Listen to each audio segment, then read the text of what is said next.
सबसे कीमती चीज है, सबसे बहुमूल्य। ये तो जीवन का परम शिखर है। यहां कालिदास, भवभूति, रविन्द्रनाथ, शेक्सपियर और मिल्टन जैसे लोगों की भी पहुंच मुश्किल से हो पाती। यहां आइंस्टीन और न्यूटन और एडिंगटन जैसे वैज्ञानिकों तक की पहुंच नहीं हो पाती। सर्वसाधारण की तो बात ही तुम छोड़ दो। यहां तो कोई बुद्ध, कोई महावीर, कोई कृष्ण, कोई जीसस, उंगली पर इन्हीं गिने लोग पहुंच पाए। मैं क्या करूं?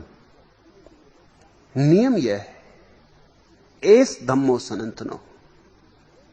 धर्म तो परम शिखर है, इसके लिए तो प्रतिभा चाहिए, इसलिए तो बड़ी प्रखर प्रतिभा चाहिए, क्योंकि ये जीवन के आखिरी तत्व को खोज लेना है। तुम्हारा प्रश्न सोचने जैसा है। पहले प्रश्न के संदर्भ में इसको लेना तो आसान हो जाएगा समझना। कहते हो, आप कहते हैं नृत्य में डूबो, उत्सव मनाओ, गीत गाओ, यही धर्म है। निश्चित ही यही धर्म है।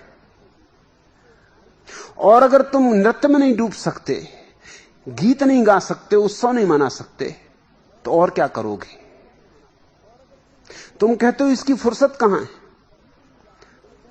और चिलम पीने की फुर्सत है, और ताश खेलने की फुर्सत है, और अभी बरसात में चौपड़ बिठा के बैठने की फुर्सत है, और आला उधल गाने की फुर्सत है।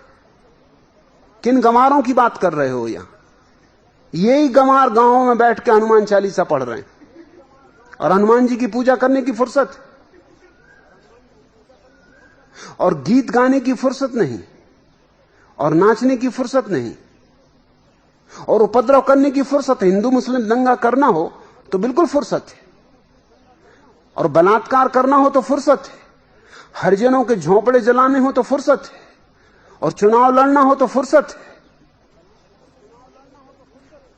जो मर गए हैं बिल्कुल, वो भी वोट देने पहुंच जाते हैं लोगों के कंधों पे बैठ के। अंधे, लंगड़े, लूले, इनको चुनाव में रस है। और अगर इनसे कहो उत्सव, तो चिंतामणि पाठक को बड़ी चिंता पैदा हो रही।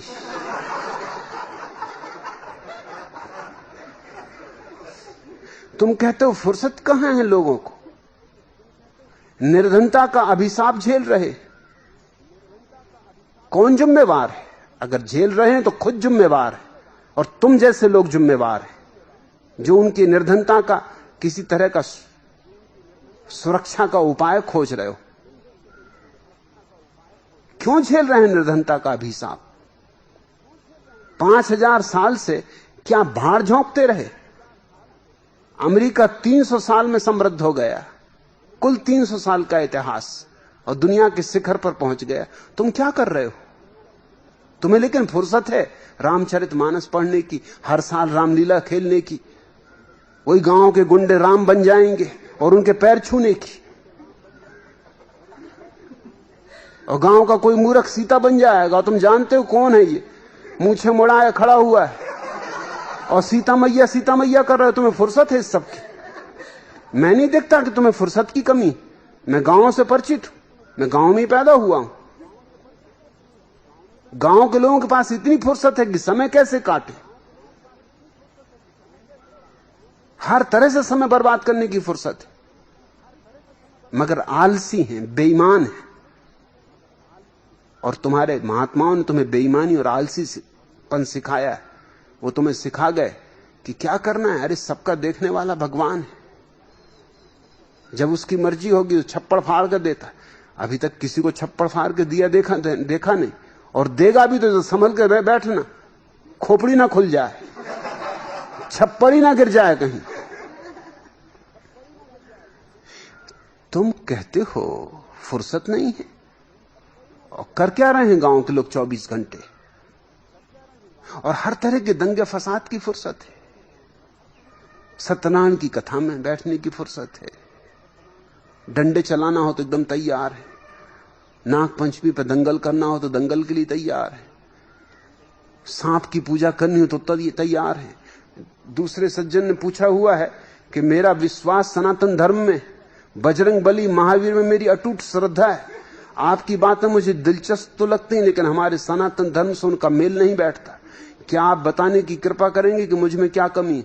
नाम है खिलिंदाराम चौधरी, प्रधान महावीर सेवा दल पानीपत। इस सब की फुर्सत है? ये खिलिंदाराम को तरह तरह के खेल करने की फुर्सत है। महावीर सेवा दल के प्रधान है, इसकी इनको फुर्सत है। और बजरंग बली की सेवा करने की फुर्सत है। और तुम्हें कोई भी चीज सही कही जाए तो तुम्हारे सनातन धर्म से मेल नहीं खाती तो ना खाए, तुम्हारा सनातन धर्म गलत होगा। मुझे कुछ पड़ी नहीं कि तुम्हारे सनातन धर्म से मेल खानी चाहिए। मैं तो अपनी बात कह रहा हूं। मेल खा जाए तो तुम्हारे सनातन धर्म का सौभाग्य, ना खाए तुम जानो। कोई मैंने ठेका नहीं लिया है तुम्हारे धर्म से मेल बिठाने का। मैं किस किस के धर्म से मेल बिठाऊं? यहां 300 धर्मों को मानने वाले लोग पृथ्वी पे। अगर इन सब का ही मेल बिठाता रहूं तो मेरे ही तालमेल खो जाए।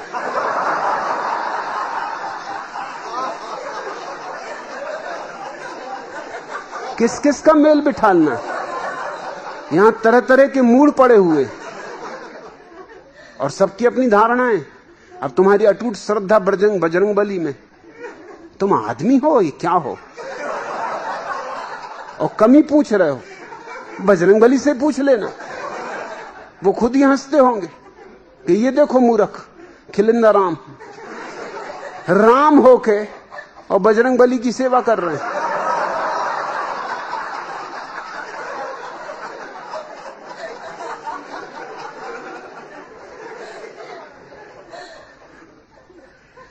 आजकल बजरंग बली तक राम की सेवा नहीं कर रहे, क्योंकि उनको दूसरी रामलीला में ज्यादा पैसा पर नौकरी मिल गई।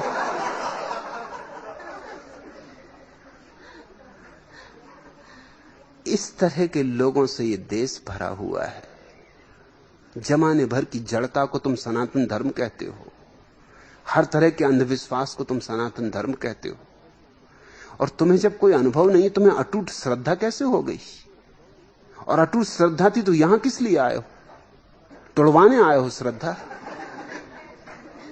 बजरंग बली तो वहीं उपलब्ध है, पानीपत में। खुद पानी पियो, उनको पिलाओ। यहां किस लिए आए हो? श्रद्धा तोड़वानी है और दिलचस्पी मत लो मेरी बातों में। सनातन धर्म में कैसे तुम्हारा विश्वास है? किस आधार पर तुम्हारा विश्वास? संयोग की बात है कि तुम हिंदू घर में पैदा हो गए। तुमको बचपन में उठा के मुसलमान के घर में रख देते तो तुम्हारा अटूट श्रद्धा इस्लाम में होती, हिंदुओं के गले काटते। तब तुम ये महावीर सेवा दल वालों की जान ले लेते। तब तुम कुछ और दल बनाते, रजाकार। तब तुम दूसरा झंडा खड़ा करते कि इस्लाम खतरे में और मेरा विश्वास इस्लाम में। और तुम ईसाई घर में पैदा हो जाते तो तुम यही उपद्रव वहां करते। तुम्हारा विश्वास है कैसे? किस आधार पर तुम्हारा विश्वास? सिर्फ यही ना कि तुम्हारे मां बाप ने तुम्हें यह सिखा दिया कि हनुमान जी हैं, ये पत्थर की मूर्ति नहीं है, इनकी सेवा करो, इन्हें नाराज मत करना, हनुमान चालीसा पढ़ो, ये बेटा बहुत फल देंगे, ये बड़े भोले भाले, इनको मना लेना बड़ा आसान है, जो चाहोगे ये कर देंगे। इसी सब पागलपन के पीछे तो ये देश गरीब है। यही सारा श्रम अगर देश को समृद्ध बनाने में लगे तो इस देश के पास बड़ी समृद्ध पृथ्वी है। और हमारे पास 5000 साल का अनुभव होना चाहिए था। हमें तो दुनिया में शिखर पे होना चाहिए था। मगर एक तरफ अंधविश्वास और दूसरी तरफ तुम्हारे महात्मा गण जो कह रहे हैं सब त्यागो, सब छोड़ो, भौतिकता छोड़ो। तो गरीब नहीं रहोगे तो क्या होगा? और फिर गरीब रहो तो यहां इस तरह के प्रश्न खड़े करते हो जैसे मेरा कोई जुम्मा। मेरा कोई जुम्मा नहीं, तुम्हारी गरीबी के लिए तुम जिम्मेवार हो। और अभी भी तुम्हारी गरीबी टूट सकती, मगर जो आदमी तुम्हारी गरीबी तोड़वाने के लिए कोशिश करेगा तुम उसकी जान लोगे। तुम्हें अपनी गरीबी से मोह हो गया है। आखिर मेरा विरोध क्या है? मेरा विरोध यह है कि मैं कह रहा हूं कि भारत को भौतिकता के ऊपर अपनी जड़ें जमानी चाहिए, क्योंकि जिस देश की जड़ें भौतिकता में हो, उसी देश के शिखर पर अध्यात्म के फूल खिल सकते। ये मेरी विरोध का कारण है। इसलिए तुम्हारी संस्कृति मेरे कारण खतरे में, तुम्हारा धर्म खतरे में, उसकी रक्षा तुम्हें करनी। तुम पूछ रहे हो क्या यही सारे समाज के लिए संभव है? धर्म का समाज से कोई संबंध ही नहीं होता। पहली तो बात, व्यक्ति से संबंध होता है। तुमने कृष्ण से नहीं पूछा कि महाराज अर्जुन को तुम जो गीता समझा रहे हो ये सारे समाज के लिए संभव है? तुमने महावीर से नहीं पूछा कि सारे समाज के लिए नंगा होना संभव है? कि सारा समाज पत्नी वगैरह को छोड़ के भाग जाएगा तो फिर महावीर वगैरह कैसे पैदा होंगे आगे? कि महाराज कुछ ये तो बता जाओ कि आगे तीर्थंकर वगैरह के पैदा होने की तरकीब क्या है, कौन से जादू मंत्र से पैदा करेंगे? तुमने बुद्ध से नहीं पूछा कि ये सारे समाज के लिए संभव है। तुमने किससे पूछा? मुझसे तुम पूछते हो। धर्म कभी समाज की बात नहीं रहा, धर्म व्यक्ति की बात है। समाज की कोई आत्मा ही नहीं होती, समाज तो केवल कोरा शब्द है। कहीं समाज मिला तुम्हें? जैसे मैं तुमसे कहूं कि जाओ जरा समाज से मिलाओ, तो किससे मिलोगे? जब भी मिलोगे किसी व्यक्ति से मिलोगे, मगर शब्द धोखा दे देते। धर्म वैयक्तिक बात है, ये वैयक्तिक क्रांति है। ये एक एक व्यक्ति को अपना निर्णय लेना पड़ेगा। मैं व्यक्तियों से बात कर रहा हूं, समाजों से नहीं। मैं समाज को मानता ही नहीं, मैं तो व्यक्ति में मेरी निष्ठा है। व्यक्ति ही वास्तविक है, समाज तो केवल संज्ञा मात्र है। तो सारे समाज से मुझे कुछ लेना देना नहीं। अधिकतम जितने व्यक्तियों तक अपनी खबर पहुंचा सकता हूं पहुंचाऊंगा, और जिनको नाचने की हिम्मत है वो नाचेंगे, और जिनको गीत गाने की हिम्मत है वो गीत गाएंगे। निश्चित ही उसके पहले उन्हें बहुत सी बातें छोड़नी पड़ेंगी। कई तो ऐसे लोग हैं जिनको रोने की आदत पड़ गई है कि जब तक रोए ना उनके चित्त को चैन नहीं मिलता। उनके लिए मेरे पास जगह नहीं है। और तुम कहते हो आपका ये हंसता गाता नाचता हुआ धर्म क्या केवल मुट्ठी भर लोगों के लिए ही है? जो भी समझेगा उनके लिए है। वो मुट्ठी भर भी हो सकते हैं, आकाश भर भी हो सकते हैं। मगर कम से कम तुम तो समझो महाराज चिंतामणि पाठक, कम से कम तुम तो कुछ बुद्धि लगाओ। यहां तक आ गए हो, अब तुम दूसरों के चिंता में ना पड़ो, तुम अपनी चिंता कर लो तो काफी। तुम्हारा दिया जल जाए तो शायद तुम किसी और का दिया जलाने में भी सहयोगी हो सकते हो। अब तुम पूछ रहे हो कि जिन लोगों ने किसी तरह धन संग्रह करके पहले ही सब तरह की सुविधाओं का मजा लूट रहे हैं, तुम्हारे मन में ईर्ष्या दिखती, और ईर्ष्या हमेशा बुद्धुओं का लक्षण। तुम क्या चाहते हो? ये भी भुखमंगे होते तो बड़ा अच्छा होता। कम से कम कुछ लोग खाते पीते हैं, इससे भी तुम्हें चैन नहीं मिल रहा।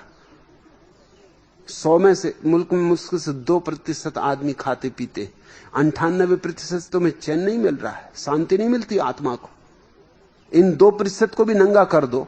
वही चेष्टा है तथाकथित समाजवादियों की कि इनको भी बांट दो, कि ये 2% भी जो खाते पीते लोग दिखाई पड़ते इनको भी बांट दो, तो गरीबी और बढ़ जाए। 100% गरीब हो जाएं, फिर बड़ी चैन की बांसुरी बजेगी। सभी एक जैसे हो गए तो ठीक है, सभी नंगे खड़े हो जाएं तो चिंता हमारी मिटे। वो जो एक आदमी कपड़ा पहने दिखाई पड़ता है, उसके कपड़े को नोच लेने का मन होता है। तुम्हारे मन में ईर्ष्या भरी हुई है कि किसी भांति धन संग्रह कर लिया। तुम्हें कौन रोकता था?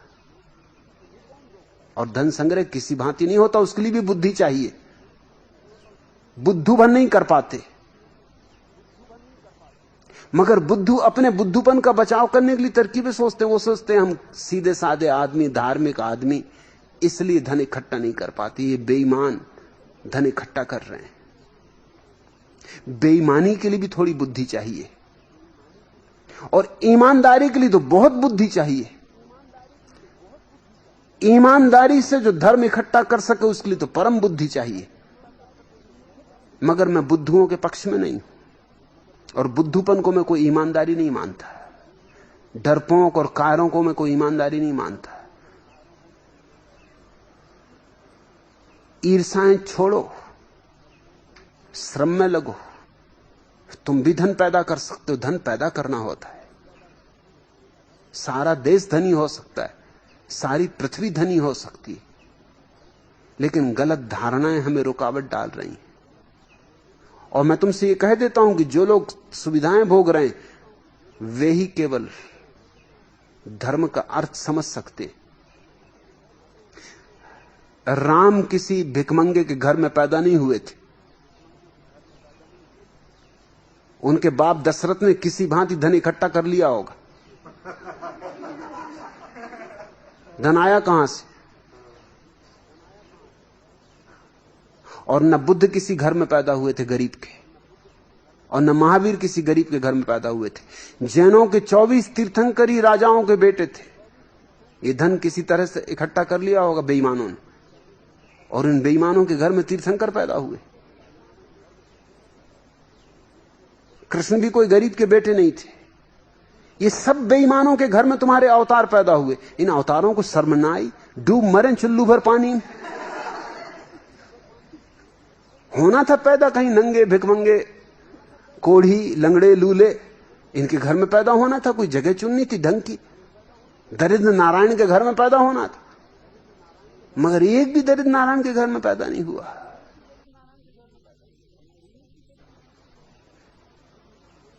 तुम्हारा एक अवतार नहीं, एक बुद्ध नहीं, एक तीर्थंकर नहीं। क्या कारण होगा? कारण साफ है, गणित साफ है।